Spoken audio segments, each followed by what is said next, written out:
Welcome to ரவன் academy. நம்ம இந்த வீடியோவில் என்ன பார்க்க போகிறோன்னா குறில் நெடில் வேறுபாடு அதை பற்றி அது எக்ஸாம் பாயிண்ட் ஆஃப் வியூ எப்படி கொஷின்ஸ் கேட்பாங்க அப்படின்றத பார்த்துட்டு வந்துட்டுருக்கோம். பார்ட் 1 வீடியோ வந்து ஆல்ரெடி கொடுத்துருப்பேன். பேசிக் குறில்னா என்ன, நெடில்னா என்ன, எதையெல்லாம் உயிரெழுத்தில் குறிலாக வரும், எதெல்லாம் உயிரெழுத்தில் நெடிலாக வரும், மெய் எழுத்தில் அதாவது உயிர்மெய் எழுத்தில் எது குறில் எது நெடில் அப்படின்றத நம்ம ஃபுல்லாக பார்த்துருப்போம். அடுத்து பார்ட் 2 வீடியோவில் குறில் நெடில் வேறுபாடு தொடர்பாக எப்படி கொஷின்ஸ் கேட்பாங்க, அது என்னென்ன கொஷின்ஸ் எப்படிலாம் வரலாம் அப்படின்றத ஒரு 40 கொஷின் வந்து பேசிக்ஸ் பார்த்தோம். ரிமைனிங் ஒரு 40 கொஷின் இருக்குது, அதை இந்த வீடியோவில் பார்க்கலாம். 40 கொஷின் ஆல்ரெடி ஒரு வீடியோவில் கொடுத்துருப்பேன். இதெல்லாம் அந்த வீடியோ பார்க்காதவங்க நான் இந்த வீடியோவை டிஸ்கிரிப்ஷனில் கொடுக்குறேன், அந்த லிங்க்கை பார்த்துக்கோங்க. அடுத்து 41வது கொஷின் என்ன அப்படின்றத பார்க்கலாம். பறை பாறை இது ரெண்டுத்துக்கும் உள்ள டிஃப்ரெண்ட் என்ன அப்படின்னு தான் கேட்பாங்க. குறில் நெடில் வேறுபாடு என்ன, இதன் பொருள் தான் கேட்பாங்க. பறை பாறை இதோட பொருள் கேட்பாங்க. பறைனா என்ன, பறை நம்ம தப்பாட்டம்னு சொல்லுவோம்ல, இந்த மேளம் அடிப்பாங்கள்ல தப்பாட்டம்ன்ற ஒரு மேளம், அதுதான் பறைன்னு சொல்லுவாங்க. ஆனால் நம்ம அது என்ன சொல்லுவோம்னா நம்ம தப்பாட்டம் தான் சொல்லுவோம். அது ஒரு இசைக்கருவி, ஓகேங்களா? இசைக்கருவின்னு சொல்லலாம், இல்லைனா அது கருவியோட இது இன்னொரு பேரும் கேட்கலாம்.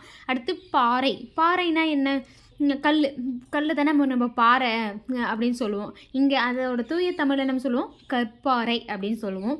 அடுத்து 42வது கொஷின் என்ன அப்படின்றத பார்க்கலாம். 42வது கொஷின் இது 2024 இந்த கொஷின் கேட்டிருந்தாங்க எக்ஸாமில், ஒரு எக்ஸாமில் கேட்டிருந்தாங்க. பொலினா என்ன, பொலினா என்ன அப்படின்றது. முகம் பொலிவாக இருக்கே எப்படி அப்படின்னு கேட்போம்ல நம்ம யாரையாச்சும் பார்த்தோன்னா. அப்போ கேட்கும்போது என்ன, அந்த பொலிவுன்றது அழகாக இருக்கே அப்படின்றது தான் நமக்கான அர்த்தம் இல்லை. அதுதான் இந்த லீக்கு, அதாவது இந்த போக்கு, இந்த பொங்கலில் வர போக்கு அழகுன்ற அர்த்தமும். போலினா நம்ம சாப்பிட்ற போலி கிடையாது, அது வந்து அதே மாதிரி இருக்க இன்னொரு சாயல். ஒரு பொருள் வந்து இதே மாதிரி, இப்போது காசு எடுத்துக்கோங்க, பணம், அந்த தாள் வந்து கள்ள நோட்டு அப்படின்னு சொல்லுவோம்ல, அது வந்து சாயல், அது கள்ள நோட்டுன்றது என்ன, போலியான நோட்டு அப்படின்னு சொல்லுவோம்ல, அதுதான் அந்த போலி அப்படின்றத ஞாபகம் வச்சுக்கோங்க. அடுத்து 43வது கொஷின் என்னென்னா பலம் பாலம் இது ரெண்டுத்துக்குள்ளே நீங்கள் உச்சரித்து பார்க்கும்போதே அதுக்கான அர்த்தம் ஒரு சிலதுக்கு நமக்கு நார்மலாகவே தெரியும். பலம்னா என்ன, பலமாக இருக்க, நீ நல்லா ஸ்ட்ராங்காக இருக்க அப்படின்னு சொல்லுவோம்ல. பலம் அதிகமாக இருந்தால் சண்டைக்கு கூப்பிட்ருவியா அப்படின்றத ஞாபகம் வச்சுக்கோங்க. அப்போது வலிமையாக நீ ஸ்ட்ராங்காக இருந்தால் சண்டைக்கு கூப்பிட்ருவியா அப்படின்றதானே அர்த்தம். அதுதான் இந்த பலம். பாலம் அப்படின்னா இந்த பாலத்தை கடத்து போகணும் அப்படி, இந்த சுட்டி டிவிலலாம் சொல்லுவாங்க பாலத்தை கடக்கணும், இந்த டோரா புஜ்ஜிலெலாம் வரும், இந்த பாலத்தை கடக்கணும், இந்த ஆறை கடக்கணும், இந்த காட்டை கடக்கணும்னு சொல்லுவோம்ல, அந்த பாலன்றது அந்த மாதிரி பிரிட்ஜை கடக்கணும் அப்படின்றது ஞாபகம் வச்சுக்கோங்க. அதுதான் அதோட அர்த்தம். 44வது கொஷின் என்னென்னா மடுனா என்ன, மாடுனா என்ன. இதுவும் ப்ரீவியஸ் இயரில் கேட்டிருக்காங்க. மடுனா ஒன்றும் கிடையாது. இதை எப்படி கேட்டிருக்காங்கன்னா, இந்த ஒரு கொஷின் எப்படி கேட்டாங்கன்னா, மடு எதுனா ஒரு நீர்நிலையில் ஒரு மாடு தண்ணி குடிச்சுது அப்படின்றத ஒரு சென்டென்ஸாக கொடுத்துருப்பாங்க. அப்போ மடுனா என்ன அப்படின்றது தெரிஞ்சால் தான் அந்த இடத்துல நான் கரெக்டாக போட முடியும். மடுனா குளம், குட்டை, ஆறு, இந்த இடங்களை தான், அதான் நீர்நிலைகளை தான் நம்ம மடு அப்படின்னு சொல்லுவோம். அடுத்து மாடு அப்படின்னா நமக்கு தெரியும், மாடு எருமை மாடு அப்படின்னு நம்ம திட்டுவோம்ல, விலங்க வச்சு திட்டுவோம். ஆனால் மாடுன்றது செல்வத்தையும் குறிக்கும். மாடுன்னு யாராச்சும் உங்களை திட்டினா ஓகே தேங்க்யூ அப்படின்னு சொல்லிகிட்டே வந்துடலாம். ஏன்னா செல்வம் தானே, நீ செல்வம் பெற்று நீ வாழ்வ அப்படின்ற மாதிரி நம்மளை வாழ்த்துற அர்த்தம் அப்படின்ற நம்ம எடுத்துக்க வேண்டியது அவ்வளோதான். அடுத்து 45வது கொஷின் பார்க்கலாம். மரினா இறத்தல், மரினா இறத்தலாம், ஓகேங்களா? அடுத்து மாறி அப்படின்னா மழை. மாறினா என்ன, மாறி இந்த ஒரு சென்டென்ஸ் வரும். மாறி ஒரு வாக்கியம் கூட வரும். மழை மாதிரி பாரி வந்து கொடுத்துருப்பாரு, மாறிப்போல் அப்படின்ற மாதிரி வந்திருக்கும். அடுத்த கொஷின் பார்க்கலாம். இந்த ரீ வந்தால் இறக்குறது. இந்த ரீ வந்தால் நல்லா பார்த்துக்கோங்க, தெளிவாக இந்த ரெண்டுத்துக்கும் இல்லை டிஃப்ரென்ஸாக பார்த்துக்கோங்க. ரீ இந்த குறில் நெடில் வேறுபாடு நீங்கள் தெளிவாக இருந்துட்டிங்கன்னா இந்த ரகர வேறுபாடுலாம் கொஞ்சம் ஈஸி. ஏன்னா இதில் இருக்க கொஷின்ஸே அதுலேயும் வந்துடும். எப்படி கேட்பாங்கன்னா, இப்போது மாறி இந்த இது குறில் நெடில்னா மா இதுதான் டிஃப்ரென்ஸா. ஆனால் லகர வேறுபாடு, ரகரனா இந்த மாதிரியும் கொடுத்து இது ரெண்டுத்தில் இதோட பொருள் என்ன அப்படின்னு கேட்பாங்க. இது ரெண்டு கொடுக்காம இது ரெண்டுத்தையும் கேட்பாங்க. மரினா என்ன, இந்த ரீனா என்ன, இந்த ராக்கும் உள்ள டிஃப்ரென்ஸ் என்ன அப்படின்றத கேட்பாங்க. மரினா இறத்தல், மரினா அவனை வழிமறி என்ன எங்கே போகிறான் அப்படின்றத சொல்லுவோம்ல, யாரை வழிமறிக்கிறது, இல்லைன்னா அவனை மறித்து வை, அவனை தடுத்து வை, நான் வந்துடுறேன் அப்படின்னு சொல்லுவோம்ல, அதுதான் மாறினா நீ மாறி பேசுகிற அந்த டிஃப்ரென்ஷியன் மாறி இருக்குது, இந்த இடத்துல இந்த பொருள் மாறி இருக்குது அப்படின்னு சொல்லுவோம்ல, வேறுபட்டு இருக்குது, அந்த வேறுபாடு. அதை நல்லா அர்த்தம் புரிஞ்சுக்கோங்க. அந்த எழுத்து ரீ அப்படின்றத கரெக்டாக பார்த்துக்கோங்க. 47வது கொஸ்டின் பார்க்கலாம். மண்ணா என்ன, மான்னா என்ன அப்படின்றது பொண்ணு. மண்ணா தலைவன், இந்த மண்ணுக்கு தலைவன் ரொம்ப முக்கியம். மன்னன், அந்த இது மண், தலைவன். மான்னா விலங்கு, மானன் நமக்கு தெரியும், மானுன்றது ஒரு விலங்கு. அடுத்து 48வது கொஸ்டின். மனம்னா என்ன, மானம்னா என்ன அப்படின்றத பார்த்துக்கோங்க. மனம்னா இந்த 2 சுழி நான் வந்தால் அது மனசை குறிக்கிற சொல். இந்த 3 சுழி நான் வந்தால் அது மனம் அப்படின்றது பார்த்தோன்னா வாசனை. பூவில் வர மனம் 3 சுழி நான் வரும்.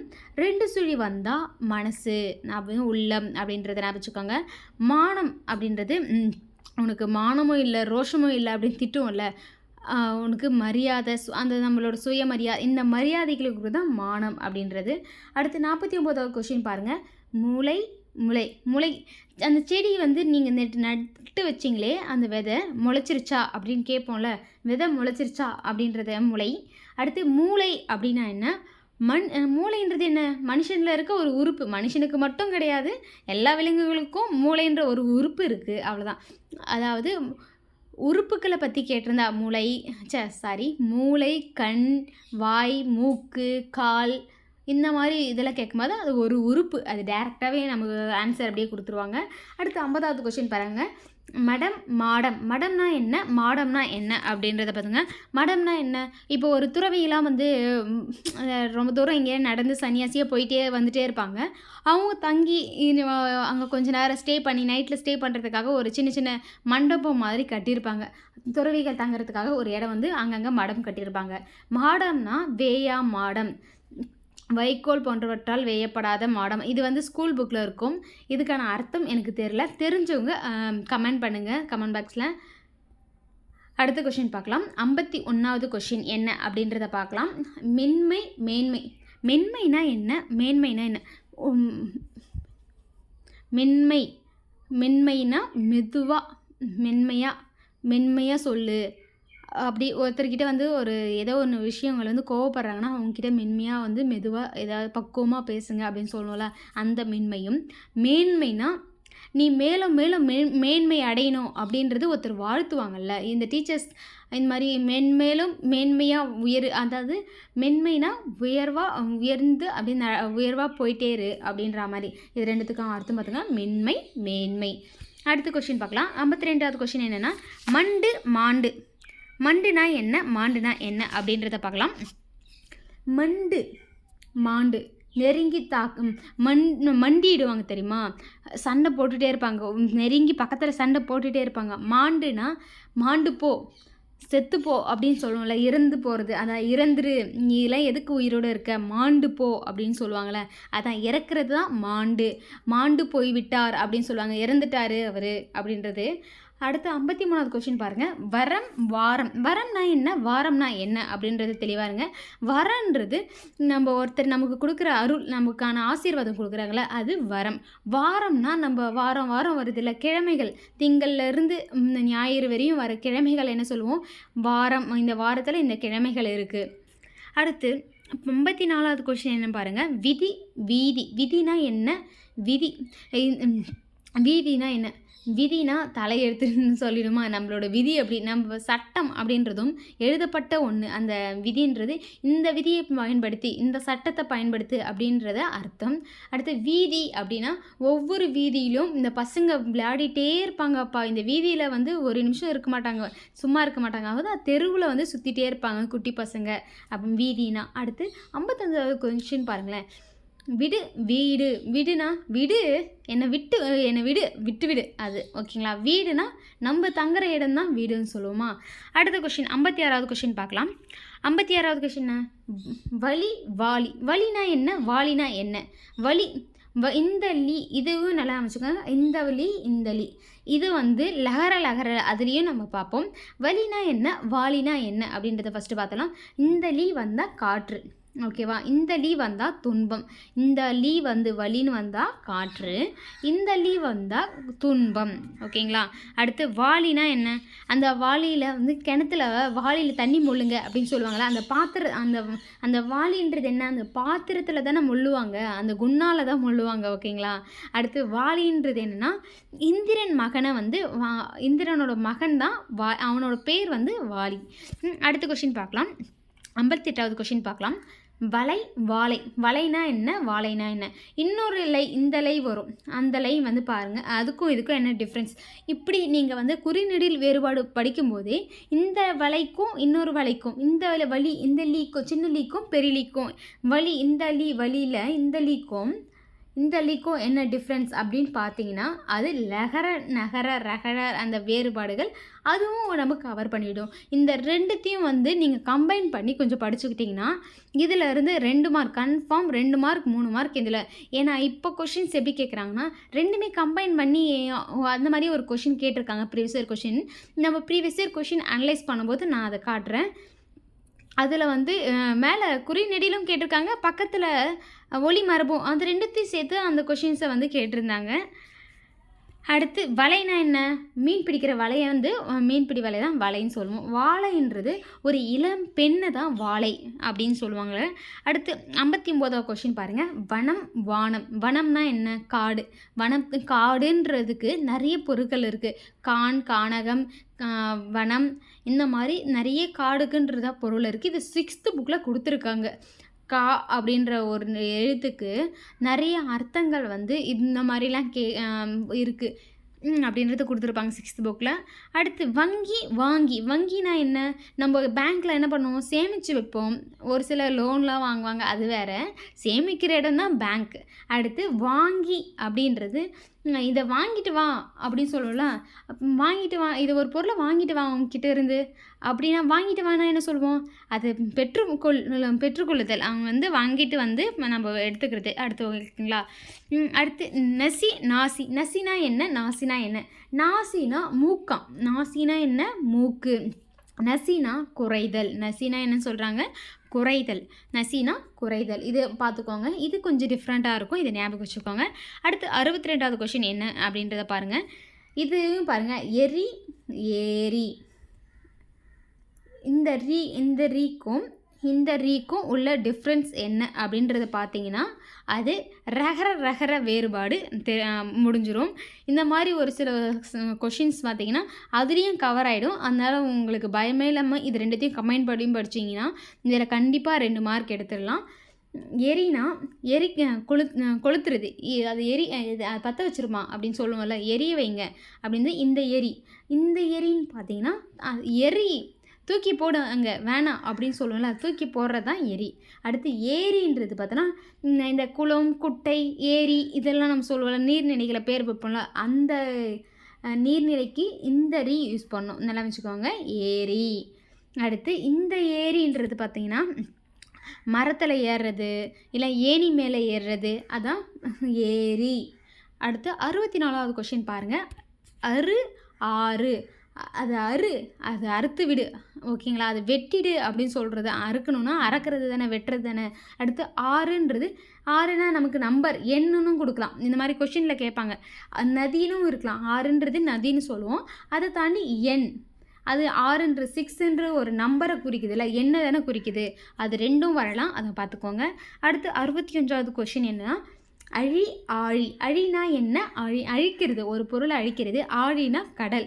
ஆழினா கடல் மட்டும் இல்லை, மோதிரம்னு சொல்லுவாங்க. இது ஓல்டு புக்கில் இருக்கும். ஓல்டு புக்கில் வந்து மோதிரம் அப்படின்னு கொடுத்துருப்பாங்க. ஆழின்ற இதுக்கு ஆழினா மோதிரன்ற ஒரு பொருளும் இருக்குது. இது ஓல்டு புக்கில் இருக்குது. இந்த சொல்லும் பொருளும் அப்படின்றதுல ஒரு சில இங்கேருந்து சொல்லும் பொருளையும் வந்துடும். நம்ம இது படிக்கிறதுனால நமக்கு 3 இடத்துல நமக்கு யூஸ் ஆகும். ஒன்று சொல்லும் பொருளும் வந்துடும். இந்த குறிநெடியில் படிக்கிறதுனால லகர வேறுபாட்டிலையும் வந்துடும். இன்னும் வந்து இருபொருள் தருக அந்த இதுலேயும் நமக்கு வந்துடும். ஓகேங்களா. அடுத்து அலை ஆலை. அலைனா என்ன? கடல் அலையை தான் அலைன்னு சொல்லுமா. ஆலைனா இந்த ஆலையில் வந்து பார்த்திங்கன்னா இந்த மாதிரி சீட்டிங்ஸ் நடக்குது, இந்த தொழிற்சாலையில் இந்த மாதிரி நடக்குது அப்படின்னு வந்து ஆலை ஊழியர்கள் வந்து போராட்டத்தில் ஈடுபட்டார்கள், ஆலை ஊழியர் அப்படின்ற மாதிரி அந்த ஆலைன்ற வார்த்தை என்ன? தொழிற்சாலைகளை குறிக்குதா.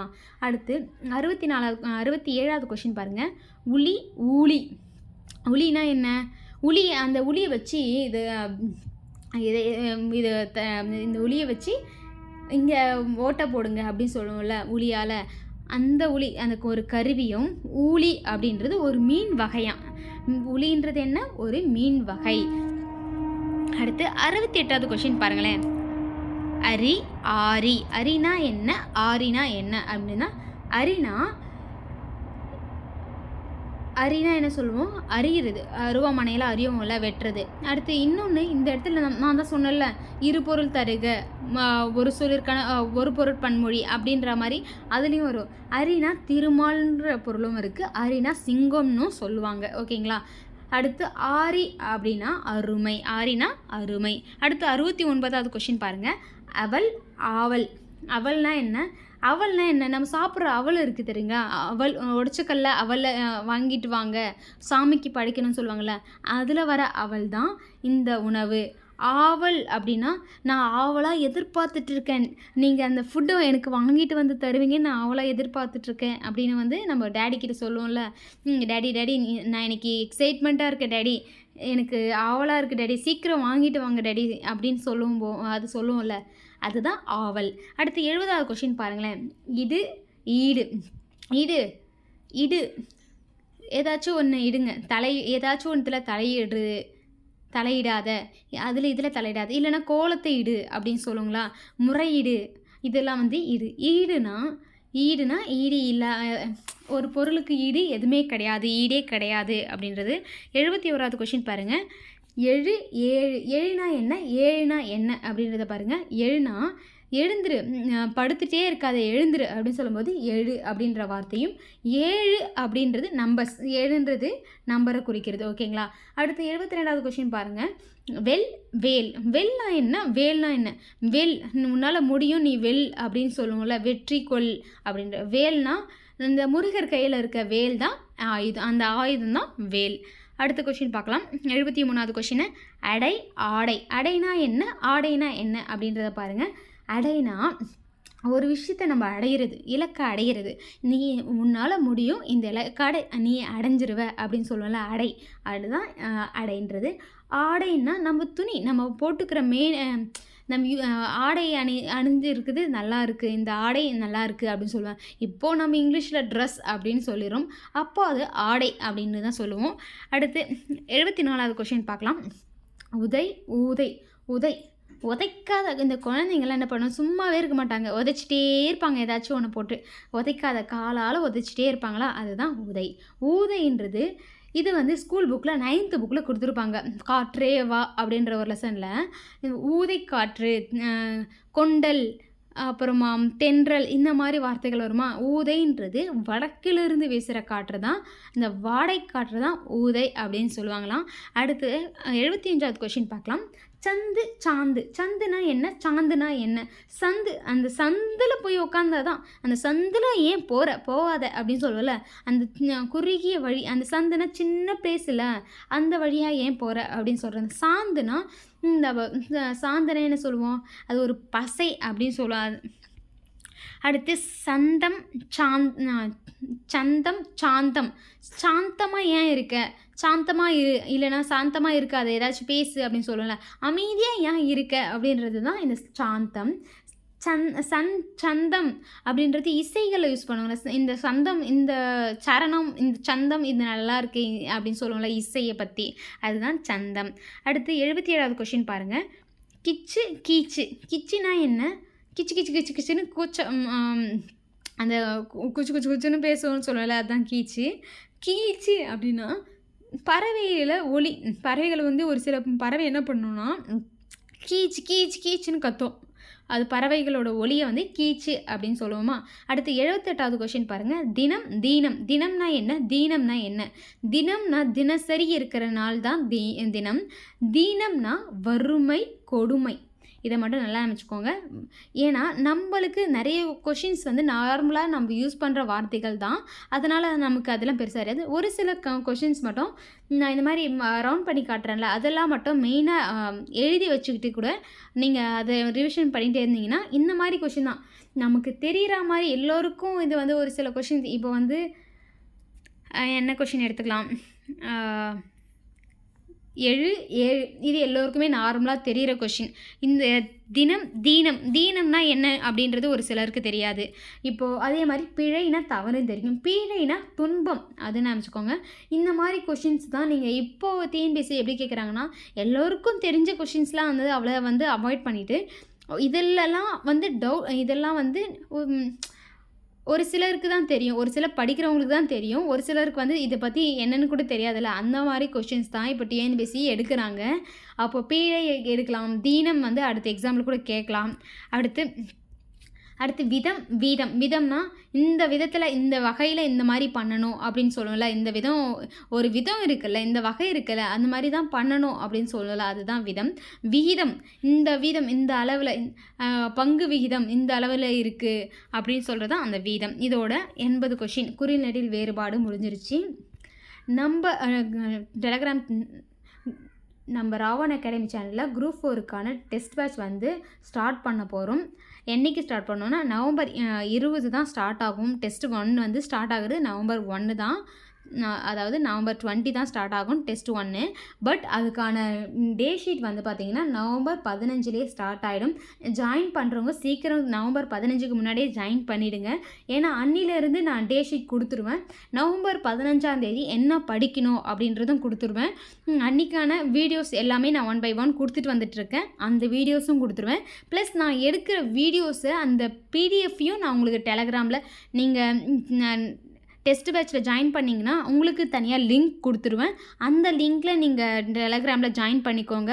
உங்களுக்கான இந்த பிடிஎஃப் நெக்ஸ்ட் நான் எடுக்கிற இந்த வீடியோஸ், அதுக்கப்புறமா கொஷின் பேப்பர், அப்புறமா டெய்லி டெஸ்ட்டுக்கான குவைஸ் எல்லாமே அந்த டெலகிராம் லிங்க்கில் நான் உங்களுக்கு 1 by 1 கொடுத்துட்டு வந்துடுவேன். நவம்பர் 15ஆம் தேதி தான் நான் லாஸ்ட் டே நான் சேரத்துக்கானது. அன்றைக்குள்ளே சேர்ந்துட்டிங்கன்னா டே ஷீட் படி நீங்கள் அப்படி கண்டினியூ பண்ணி அந்த டெஸ்ட்டு ஃபுல்லாக முடிச்சிருவீங்க. குரூப் 4 வந்து ஸ்கூல் புக்கில் கரெக்ட் எல்லாமே தெளிவாக நான் ஃபுல் அண்ட் ஃபுல் வந்து ஸ்கூல் புக் பேஸ்டு தான் கொடுக்குறேன். வேர் டு ஸ்டடியும் நான் ஆல்ரெடி கொடுத்துட்டேன், வீடியோவும் கொடுத்துட்டேன், அதையும் நான் கொடுத்துருவேன். வேர் டு ஸ்டடியும் கொடுத்துருவேன், மெட்டீரியலும் கொடுத்துருவேன், இந்த மாதிரி வீடியோஸும் எல்லாமே கொடுத்துருவேன். நீங்கள் என்ன பண்ணணுன்னா நான் கொடுக்குறது அன்னன்னைக்கு அந்தந்த டைமுக்கு நீங்கள் படித்தா போதும். டெய்லி தமிழ், மேக்ஸ், ஜிகே இது 3த்தையும் படிச்சிங்கன்னா அதே 1 வீக் ஃபுல்லாக முடிச்சிங்கன்னா டெஸ்ட் 1 நவம்பர் 20 அன்றைக்கி நடக்கும். அது உங்கள் விருப்பப்படி. இப்போது ஆல்ரெடி ஏதாச்சும் ஜாப் போகிறவங்களாக இருக்கலாம், இல்லைனா ஹவுஸ் ஒய்ஃபாக இருக்கலாம், இல்லைனா ஏதோ ஒர்க் பார்ட் டைம் ஜாப் பண்ணுறவங்களா இருக்கலாம். அந்த மாதிரி இருக்கவங்க என்ன பண்ணிக்கலாம், நவம்பர் 20ஆம் தேதி காலையிலையோ ஈவினிங்கோ அவங்களுக்கு உங்கள் டைமிங் ஏற்ற மாதிரி நீங்கள் வந்து என்கிட்ட சொன்னீங்கன்னா கொஷின் பேப்பரை உங்களுக்கு சென்ட் பண்ணிவிடுவேன். நீங்கள் அது டெஸ்ட்டு போடுங்க. அதுக்கான ஆன்சர் கீயும் நான் கொடுத்துருவேன். ஆன்சருக்கு நீங்கள் மார்க் பண்ணிவிட்டு ஓஎம்ஆர் ஷீட்டை எனக்கு அந்த ஓஎம்ஆர் ஷீட்டை எனக்கு வாட்ஸ்அப்பில் மெசேஜ் பண்ணிவிடுங்க. இதோட குறிநெடில் வேறுபாடு முடிஞ்சிருச்சு. வேறு ஏதாச்சும் உங்களுக்கு டவுட்னா எனக்கு வாட்ஸ்அப்பில் மெசேஜ் பண்ணுங்கள். அடுத்த வீடியோவில் குறில் நெடில் வேறுபாடோட ப்ரீவியஸ் இயர் கொஷின் வந்து அதாவது 2025 மட்டும் நம்ம பார்க்கலாம். 2025 எப்படிலாம் கொஷின்ஸ் கேட்டிருக்காங்க, இனிமேல் எப்படிலாம் கேட்பாங்க அப்படின்றது நம்ம ஒரு அனலைஸ் பண்ணிவிட்டு நம்ம படிக்கிறது ஈஸியாகிடும். இப்போ 25 மட்டும் பார்த்தாங்கன்னா இதெல்லாம் இப்படி தான் கேட்டிருக்காங்க. அடுத்து நம்ம 24, 23 நம்ம ஒரு 4 வருஷம் முன்னாடி 22, 21 ஒரு 4 இயர்ஸ் மட்டும் பார்க்கலாம். இப்போதைக்கு 4 இயர் பார்க்கலாம், அதுக்கப்புறம் பார்த்துக்கலாம். இந்த 4 வருஷத்தில் எப்படி கேட்டிருக்காங்க, இந்த வருடமும் இந்த 4 வருடம், ஏன்னா சிலபஸ் மாற்றிட்டாங்க. சிலபஸ் மாற்றுறதுக்கு முன்னாடி எப்படி இருந்துச்சு, இப்போ சிலபஸ்க்கு அப்புறம் எப்படி இருக்குது அப்படின்றத நீங்கள் பார்த்துட்டிங்கன்னா மெயினாக ப்ரீவியஸ் இயர் கொஷினை நீங்கள் அனலைஸ் பண்ணிட்டீங்கன்னா குரூப் 4ல் குரூப் 2 குரூப் 1 இருக்கலாம், இல்லை டிஎன்பிசி வேறு எக்ஸாம் இருக்கலாம், காம்படிட்டிவ் எக்ஸாமு, எல்லா எக்ஸாமுக்கும் நம்ம ஒரு ஜாப் வாங்கிட்டு போயிட்டே இருக்கலாம். இதோட இந்த வீடியோ முடியுது. அடுத்த வீடியோவில் பார்க்கலாம். தேங்க்யூ.